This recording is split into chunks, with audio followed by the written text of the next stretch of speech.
وضو در انجام دادن جزئی از آن و یا صحیح بودن آن شک کند. وضو کرنے کے بعد اجزائے وضو میں سے کسی ایک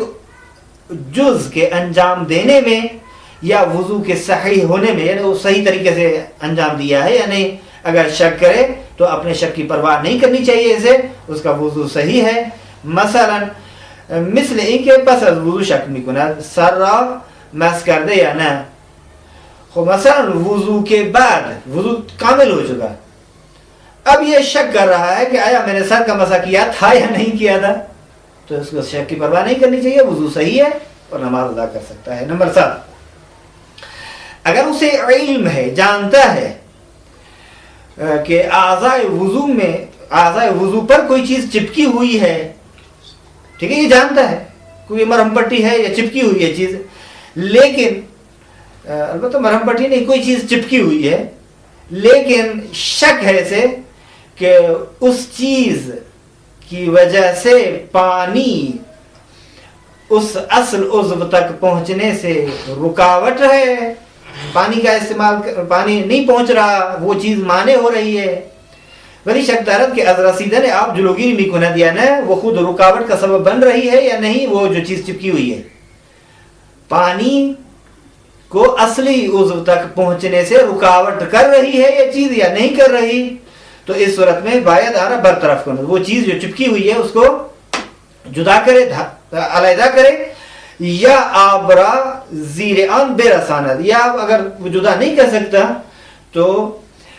پانی کسی طریقے سے اس عضو تک نیچے سے پہنچ جانا چاہیے. نمبر 8 میں یہ کہتے ہیں کہ اگر بعد از وضو چیزی کے معنی رسیدن آب می باشد در اعضای وضو ببیند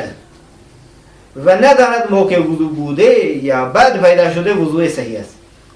مثلا وضو کرنے کے بعد یہ اپنے بدن میں ایک ایسی چیز دیکھتا ہے اعضائے وضو میں کہ جو رکاوٹ کا سبب ہے، پانی پہنچنے سے رکاوٹ بنتی ہے، مانع ہے پانی پہنچنے سے، اور یہ نہیں جانتا کہ وضو کے وقت بھی یہ چیز تھی یا بعد میں پیدا ہوئی ہے، تو اس صورت میں اس کا وضو صحیح ہے. لیکن اگر یہ جانے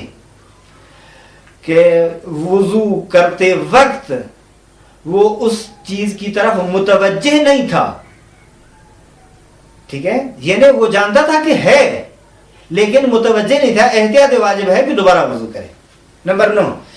جو شخص اپنے وضو کے اعمال میں، افعال میں اور اس کی شرائط میں، مثال کے طور پر پانی کا پاک ہونا یا اعضاء میں سے کسی عضو پر معنی کا ہونا، مثلا بہت زیادہ شک کر رہا ہے افعال وضو میں، تو وہ اپنے شک کی پرواہ نہیں کرے گا. مثلا جو بہت شکاک ہوتے ہیں نا، بہت وسواسی قسم کے لوگ ہوتے ہیں، وہ ہر عضو پر شک کرتے ہیں. اب میں خود ان افراد میں سے بعض کو دیکھ چکا ہوں، آپ بھی ممکن ہے کہ مشاہدہ کیا ہو. اب وہ بسم اللہ الرحمن الرحیم کہہ رہے ہیں 10 مرتبہ 8 مرتبہ بسم اللہ الرحمن الرحیم، پھر ادا کر رہے ہیں، پھر ادا کر رہے ہیں، پھر ادا کر رہے ہیں، پھر ادا کر رہے ہیں. وضو کے لیے دیکھا ایک شخص حرم حضرت معصومہ میں وضو کر رہا تھا، آدھا گھنٹہ پونا گھنٹہ پورا وہ وضو میں ہی مصروف تھا. ایک وضو دھو لیتا تھا، پھر دوبارہ وہ پھر پیچھے کی طرف چلا جاتا تھا. تو یہ کیا ہے؟ یہ یعنی شکاک ہے، یہ وسواسی ہے، یہ کثیر الشک ہے. اسے اپنے شک کی پرواہ نہیں کرنی چاہیے. کہتے ہیں کہ وہ چیزیں جو وضو چیزہائی کے باید برایان ہے وضو، کن چیزوں کے لیے وضو کرنا چاہیے اور وضو کرنا واجب ہے. کہتے ہیں کہ برائے خاندان نماز پڑھنے کے لیے نمبر 1 نماز میت کے علاوہ تمام واجب نمازوں میں وضو واجب ہے. 2 برائے بجا آوردن طواف کعبہ، طواف واجب کعبے کے واجب طواف کو بجا لانے کے لیے بھی وضو کرنا چاہیے. نمبر 3 برائے رساندن جائی از بدن بے نوشتہ قرآن و اسم خدا. مثلا کوئی عضو اپنا قرآن کے الفاظ میں ٹچ کرنا چاہتا ہے، مس کرنا چاہتا ہے، یا اللہ کا نام، تو اس صورت میں بھی وضو کرنا اس کے لیے ضروری اور واجب ہے۔ چند مسئلے یہ بیان کر رہے ہیں صفحہ نمبر 73 پر۔ پہلا مسئلہ یہ ہے، اگر نماز یا طواف واجب بغیر وضو بجا لائے تو وہ نماز بھی باطل ہے اور وہ طواف بھی باطل ہے۔ نمبر 2، جو شخص وضو نہیں کیا، اس نے اس کا وضو نہیں ہے، اسے قرآن کے خط کو مس نہیں کرنا چاہیے، ٹھیک ہے، اور اپنا کوئی عضو اس جو حروف ہیں، الفاظ ہیں، جملات ہیں، حتیٰ ایک لفظ بھی ہو اس پر بھی وہ ہاتھ وغیرہ نہیں رکھ سکتا۔ کہتے ترجمے پر اگر وہ ہاتھ رکھے تو کیا ہے؟ تو اشکال نہیں ہے۔ مثلا فرض کریں معمولاً ہمارے ہاں جو ترجمے ہیں قرآن کریم کے، وہ قرآن کے الفاظ پر ہاتھ نہیں رکھ رہا، لیکن ترجمہ جو ہے اس پر ہاتھ رکھ رہا ہے، تو کیا یہ مشکل ہے؟ کہتے نہیں، کوئی مشکل نہیں ہے۔ دوسرے نمبر پر اسی کے ذیل میں جو اسٹار کے ذریعے سے، یعنی دوسرے مسئلے کے بعد جو اسٹار کے ذریعے سے لکھا ہے انہوں نے، خط قرآن ولی ترجمان اشکال نہ دارد۔ نمبر 2، اس میں خداوند کسی بھی زبان میں ہو وہ حق نہیں رکھتا کہ اس میں اللہ کو مس کرے، ٹچ کرے بغیر وضو کے، یعنی بغیر وضو کے قرآن کے خط کو، الفاظ کو مس کرنا صحیح نہیں ہے، اور کوئی حق نہیں رکھتا کہ مس کرے بغیر وضو کے۔ اللہ کا نام کسی بھی زبان میں لکھا ہوا ہے، مثلا لفظ اللہ عربی میں لکھا ہوا ہے، لفظ خدا فارسی میں لکھا ہوا ہے، لفظ گاڈ مثلا انگلش میں لکھا ہوا ہے، یا جس بھی زبان میں یہ لفظ لکھا جائے اللہ کا نام، تو اس کو مس کرنا صحیح نہیں ہے بغیر وضو کے۔ آگے کہتے ہیں کہ پیغمبر اکرم حضرت محمد مصطفیٰ صلی اللہ علیہ وآلہ وسلم اور ائمہ معصومین امیر المومنین علی بن ابی طالب علیہ السلام، امام حسن مجتبی، امام حسین علیہ السلام سے لے کر امام عصر تک، یہ 12 کے 12 ائمہ کے نام اور حضرت سیدہ فاطمہ زہرا سلام اللہ علیہا کے تمام اسامی اور نام جو ہیں ان کو بھی مس نہیں کر سکتا بغیر وضو کے۔ نمبر 3، کہتے ہیں کہ خطوط قرآن کے مس ہونے میں،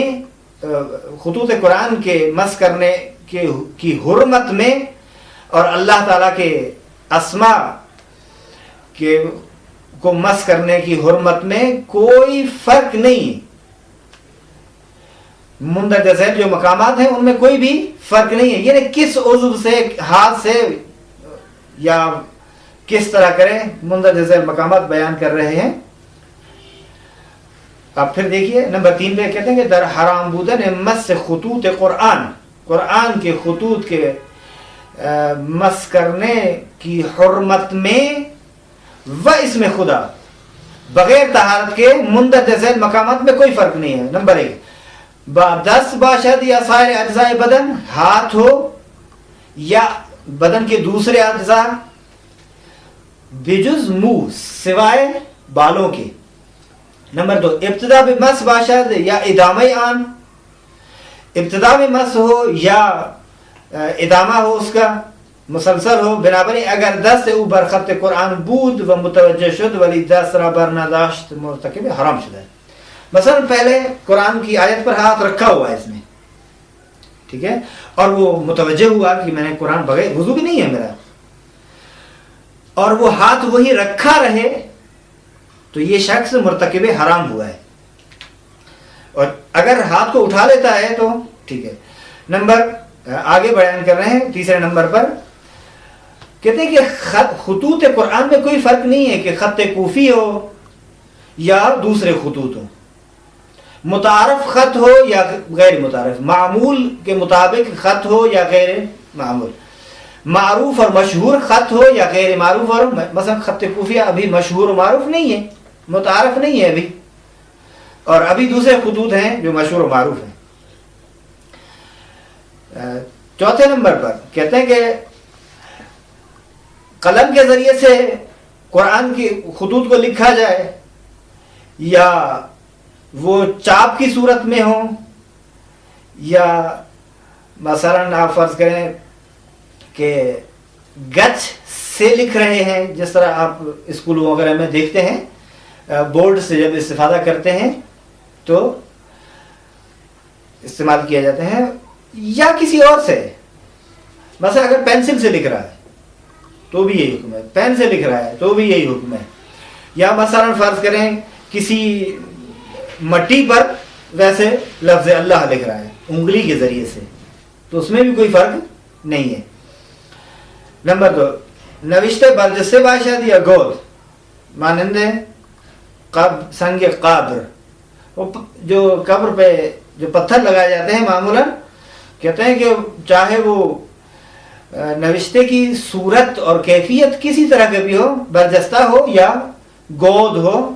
ڈھلان میں ہو، کوئی فرق نہیں پڑتا۔ یعنی ایک کتبہ ہے جو کھڑا کیا جاتا ہے، ایک مرتبہ آپ دیکھتے ہیں نا جس طرح پاکستان میں جو عموماً وہ جو پتھر لگایا جاتا ہے فقط ایسے اس کے سرانے کی طرف سے پورا اس کا جو بھی لکھنا ہوتا ہے وہ لکھا ہوتا ہے، لفظ اللہ وغیرہ یہ بھی مثلا لکھ دیتے ہیں، اللہ فاطمہ مثلا حسن حسین یا اسی طرح کے نام جو مبارک ہیں مقدس اسماء لکھ دیتے ہیں، یا اس پہنا کی صورت میں ہو جس طرح ایران میں اکثر دیکھتے ہیں قبور وغیرہ، اگر ان پر لفظ اللہ لکھا ہوا ہے یا قرآن کریم کی آیات لکھی ہوئی ہیں تو مس کرنا حرام ہے۔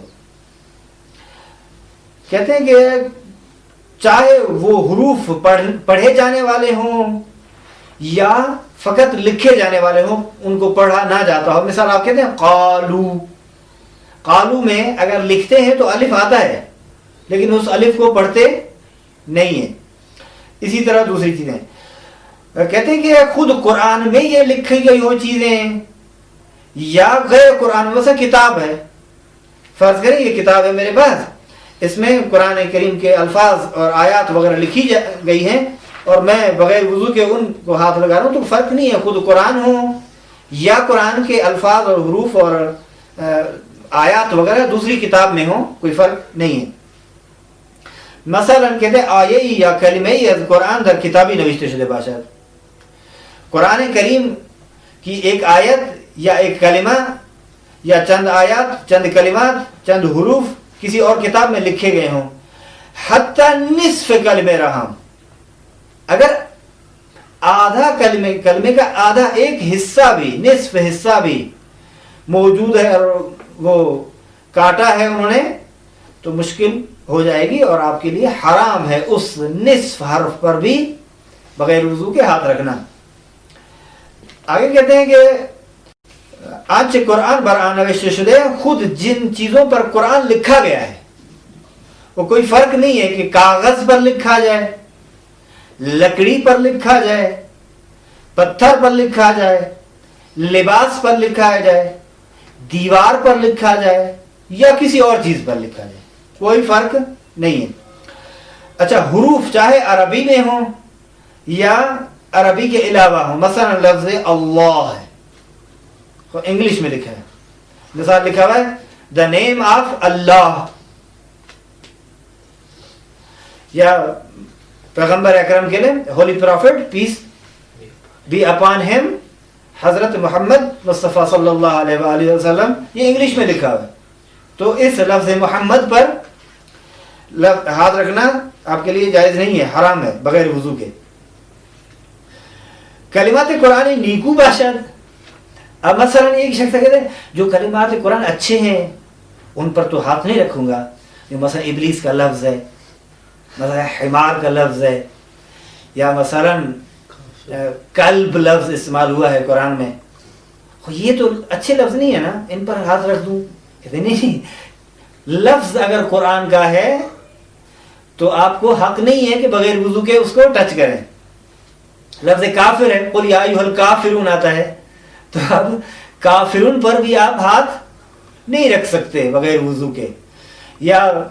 لفظ فرض کریں وقلبہم باسطن، لفظ قلب استعمال ہوا ہے، یا